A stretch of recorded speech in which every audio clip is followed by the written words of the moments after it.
여러분 안녕하십니까? JTB 뉴스입니다. 더불어민주당 도지사 후보 선정을 앞두고 김춘진 후보와 송하진 후보가 토론회에서 맞붙었습니다. 두 후보는 지역 현안을 놓고 서로 다른 해법을 제시하며 설전을 벌였습니다. 먼저 송창용 기자입니다. 현대중공업 군산주선소 가동이 중단되고 한국GM 군산공장 폐쇄가 예고된 상황. 김춘진 후보와 송하진 후보는 지역 경제가 심각한 위기에 봉착했다는데 인식을 같이 하고 일자리를 늘리기 위한 각각의 대책을 내놓았습니다.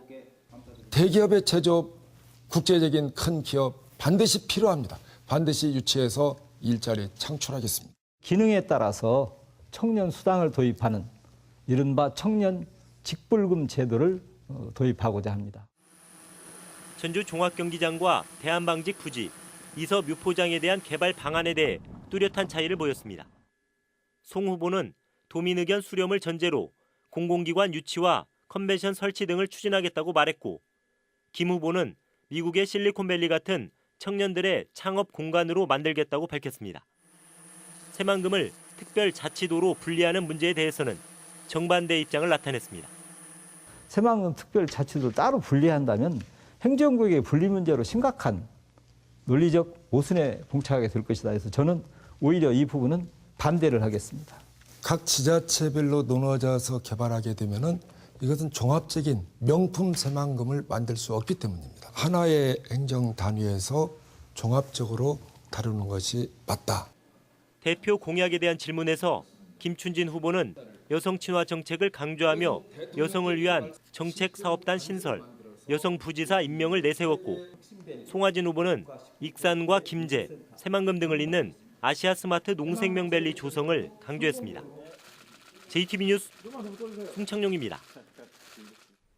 김춘진 후보와 송하진 후보는 세 차례 진행된 상호 토론에서 날선 공방을 주고받았습니다.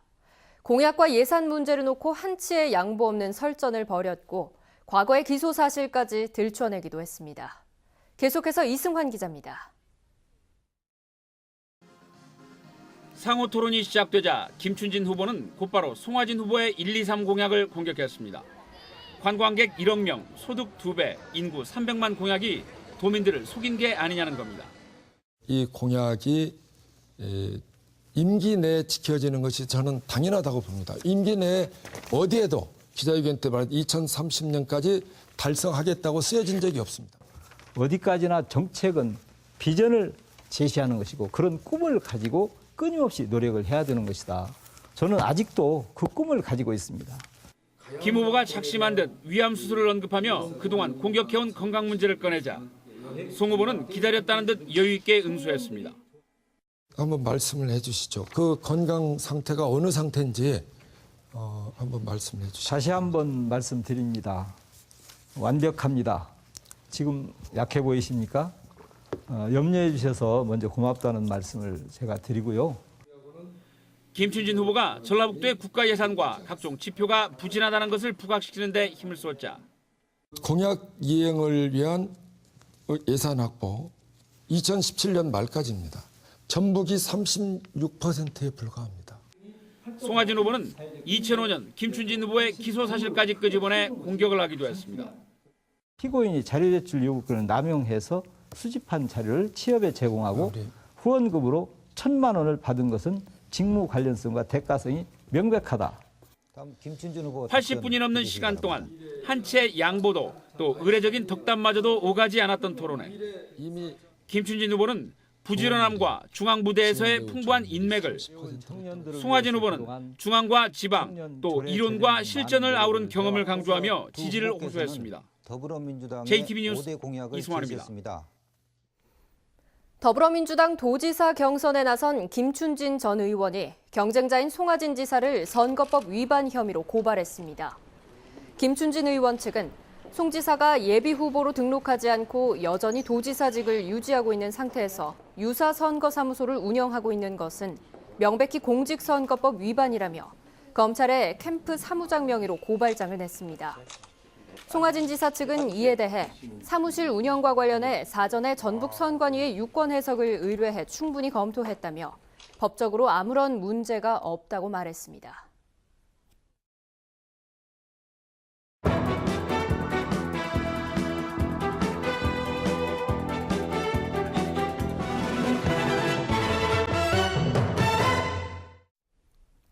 냉장고가 고장나 새 냉장고를 설치한 경로당이 있습니다. 해당 지역구 시의원의 말 한마디에 득달같이 냉장고가 설치됐는데 선거법을 위반한 게 아니냐는 논란이 일고 있습니다. 오정현 기자입니다. 전주의 한 경로당입니다. 지난해 10월 16일 이 경로당을 찾은 시의원은 냉장고가 고장나 불편하다는 얘기를 듣고 새 냉장고가 지원되도록 돕겠다고 약속합니다. 다음 날 전주시에 보조금 지원 신청서가 제출됐는데 불과 하루 뒤 새 냉장고가 경로당에 배달됐습니다. 전주시가 냉장고 구입비 86만 원을 지원한 건 이로부터 엿새가 지난 10월 24일입니다. 냉장고를 갖다 놨다고요? 응? 확실히 잘하는구나. 보조금이 지급되기 전에 집행부터 이루어진 건데 명백한 규정 위반입니다. 경로당도 해당 시의원도 냉장고를 주문하지 않았다는데 어떻게 냉장고가 배달됐는지도 의문입니다. 뒤늦게 이를 알게 된 전주시는 지난달 보조금을 회수했습니다. 교부 결정이 된 다음에 이제 물품 구입을 하셨어야 되는데 이제 그 절차 위반 사기 문제가 발생을 해서 저희가 이제 부득이하게 이제 그 회수를 하게 된 상황이에요. 해당 시의원은 그러나 담당 공무원에게 연락해 지원을 요청한 건 맞지만 절차에는 아무런 문제가 없다고 해명했습니다. 이걸 해달라고 하는데 제가 알아보겠습니다. 하여튼 절차를 밟아서 동사무소에 연락하도록 하겠습니다. 거기까지 제가 할 일이에요. 문제는 시의원의 이런 물품 지원이 기부 행위를 엄격히 금지하고 있는 선거법에 저촉될 수 있다는 점입니다. 지난해 전주시 서모 의원 역시 예산 집행 절차를 무시한 채 경로당에 물품을 지원했다가 1심에서 벌금 300만 원을 선고받았습니다. JTB 뉴스 오정현입니다. 정치인들의 선심성 지원을 막기 위해선 무엇보다 투명하고 공정한 지원 절차가 필요합니다. 제도가 없는 건 아닌데 운영은 제대로 되고 있을까요? 하원호 기자입니다.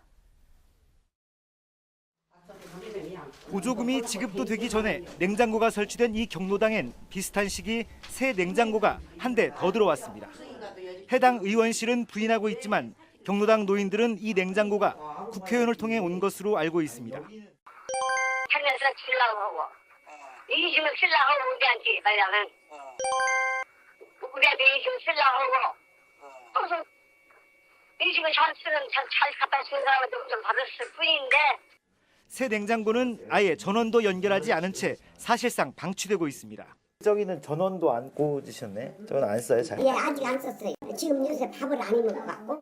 이런 중복 지원을 막기 위해 전주시 경로당 지원 조례에는 시장이 해마다 경로당의 시설이나 비품 운영 실태를 조사해 예산에 반영하고 경로당 운영 자문위원회를 설치해 시설과 운영 지원에 관한 사항을 심의하도록 규정돼 있습니다. 정치인들의 선심성 지원을 막을 수 있는 유일한 장치였지만 지난 8년간 위원회가 열린 건 단 3차례에 불과합니다. 사정이 이렇다 보니 시의원 한 사람당 1,000만 원씩 경로당 지원 예산을 나눠 갖고 마치 자기 돈 쓰듯 생색을 내는 겁니다. 전주시는 올해부터 경로당 운영자문위원회를 활성화해 꼭 필요한 곳에 지원하겠다고 밝혔습니다.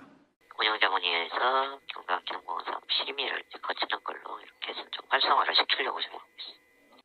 투명하고 공정한 지원 기준을 마련하고 무엇보다 시의원들이 경로당 지원 예산을 나눠 쓰는 관행을 근절해야 한다는 목소리가 높습니다. JTB 뉴스 하원호입니다. 지난주 전주시와 공지영 작가의 공방으로 지역 정치권을 달군 봉침 목사 논란이 소강 상태에 접어들었습니다. 하지만 시민단체는 이 사건을 권력형 사회복지시설 비리로 규정하고 검찰의 재수사를 촉구하고 있습니다. 김철 기자입니다.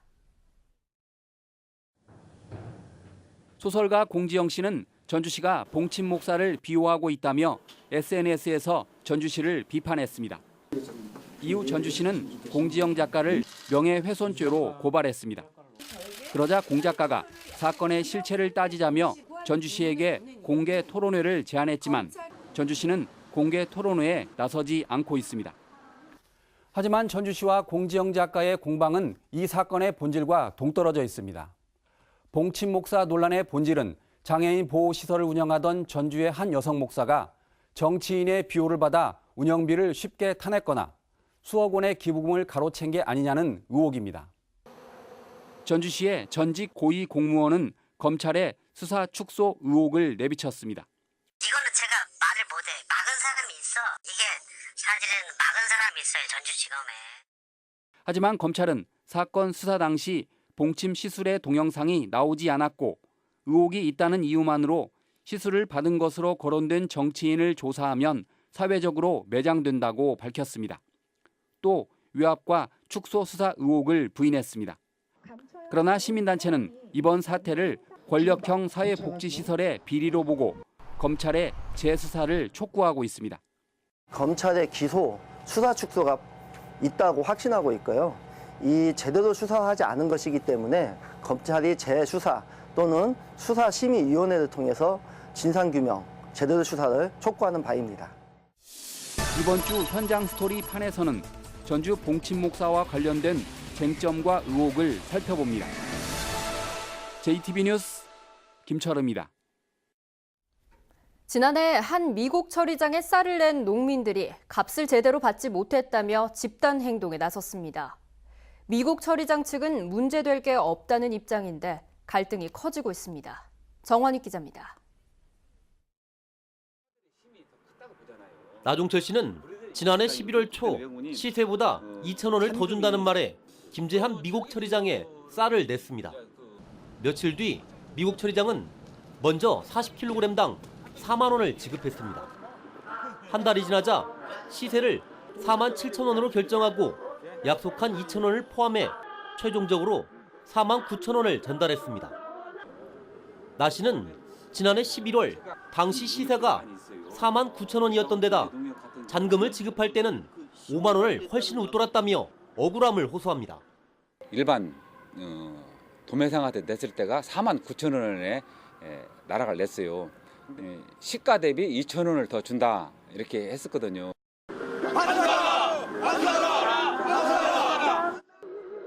이 같은 피해를 주장하며 농민들이 김제시청 앞에 모여 집단 행동에 나섰습니다. 농민들을 우롱한 미국 처리장에 김제시가 준 보조금을 환수하라는 겁니다. 결산 그 금액을 받을 때는 12월 달이거든. 그때는 5만 원이 훨씬 넘었어요. 근데 그때 가격을 쳐야지 10월 달 가격을 친다 이거지. 미국 처리장 측은 수확 시기에 가격 조사를 한 데다 농산물 품질 관리원 기준에 맞춘 거라며 문제될 게 없다는 입장입니다. 농산물 품질관리원, 그다음에 행정에서 나온 자료를 다 토대로 해서 그때 당시 47,000원 딱 금액이 나와 있거든요. 미국 처리장은 오히려 농민들 때문에 영업 손실을 봤다며 법적 대응을 고민하고 있고 농민들 역시 맞대응을 준비하면서 갈등이 커질 것으로 보입니다. JTB 뉴스 정원익입니다. 군산시가 GM 군산공장 폐쇄로 위기에 처한 지역 경제를 살리기 위한 지원사업 발굴 보고회를 가졌습니다. 정읍과 부안에서 농가소득 지원 시설이 잇따라 운영에 들어갔습니다. 김진형 기자입니다. 군산시가 한국 GM 군산공장 폐쇄로 어려움을 겪고 있는 지역 경제를 살리기 위해 사업 발굴 보고회를 가졌습니다. 군산시는 GM 협력업체 지원 사업과 지역 경제 활성화 등 모두 64개 지원 사업에 대해 설명하고 추가 사업 발굴을 위한 토론회를 이어갔습니다. 부안 지역 식품 산업을 이끌어갈 식품개발지원센터가 문을 열었습니다. 식품개발지원센터는 농수산물을 이용해 다양한 상품을 개발하고 기술 이전과 홍보 등 마케팅 업무도 맡게 됩니다. 부안군 식품개발지원센터를 통해 부안 군민과 1,000만 관광객들이 오복을 누리고 오감을 느끼는 식품관광도시로 거듭날 수 있도록 노력하겠습니다. 정읍시도 가공실과 포장실 등을 갖춘 농산물 가공센터 운영에 들어갔습니다. 정읍시는 농산물 가공으로 부가가치를 높일 수 있게 돼 농가소득 향상에 도움이 될 것으로 기대하고 있습니다. 남원 지역 발달 장애인 50여 명이 6.13 지방선거를 앞두고 모의 투표 체험 행사를 가졌습니다. 발달 장애인들은 투표용지를 받아 직접 투표하는 모의 선거를 통해 국민의 권리를 체험했습니다. JTB 뉴스 김진영입니다. 한국GM이 군산공장을 제외한 부평공장과 창원공장에 대해 외국인 투자지역 지정을 신청한 가운데 정부가 보완이 필요하다는 입장을 밝혔습니다. 백운규 산업통상자원부 장관은 한국GM이 자율주행차 등 신기술에 대한 투자 계획을 확대해야 외국인 투자지역 지정이 가능하다는 입장을 밝혔습니다. 한편 산업은행은 한국GM의 단기 자금을 지원할 계획이 없고 경영 정상화를 위한 재무 실사를 다음 달 초까지 마무리하겠다고 설명했습니다. 새만금 한가운데 있는 국제협력용지에 수변도시가 조성될 것으로 보입니다. 새만금개발청은 새만금 국제협력용지 일부를 인공해변과 수상호텔, 수변주택단지 등을 갖춘 수변도시로 만드는 방안을 검토하기 위해 사전 타당성 조사 용역에 착수했다고 밝혔습니다. 또한 정부의 국정과제 가운데 하나인 새만금 공공주도 매립을 속도감 있게 추진하기 위해 새만금 개발공사가 출범하기 전에 사업 추진 계획을 세웠다고 덧붙였습니다. 전주시가 전주의 식당을 미슐랭 가이드에 등재할 수 있도록 육성하기로 했습니다. 전주시는 이 사업에 참여하기로 한 39곳의 식당을 대상으로 서비스와 메뉴, 인테리어, 주방 운영 등에 대한 컨설팅을 실시하고 국내 유명 식당 등을 견학할 수 있도록 지원할 계획이라고 밝혔습니다.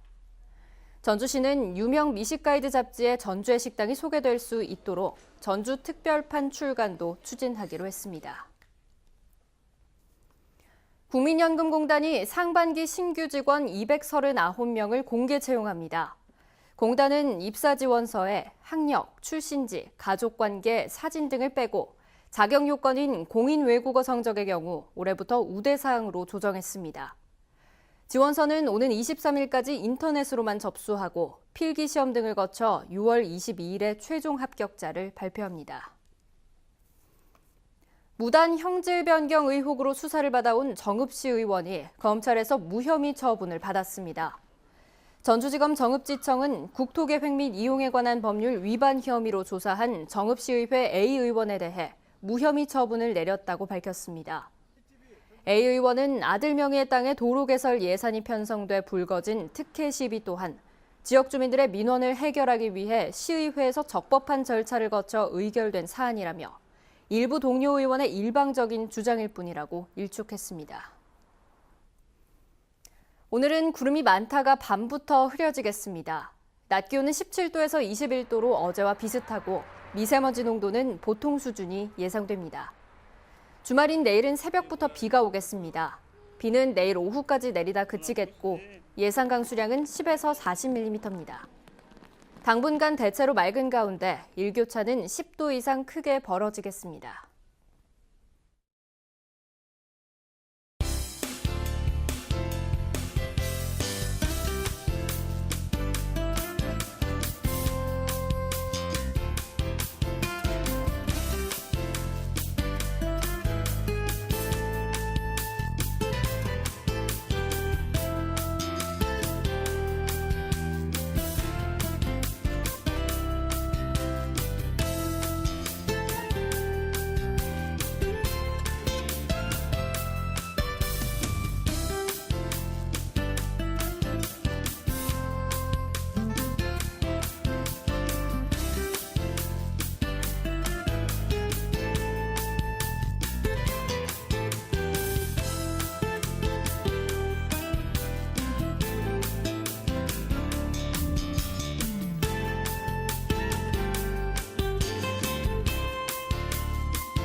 JTB 뉴스를 마칩니다. 함께해 주신 여러분 고맙습니다.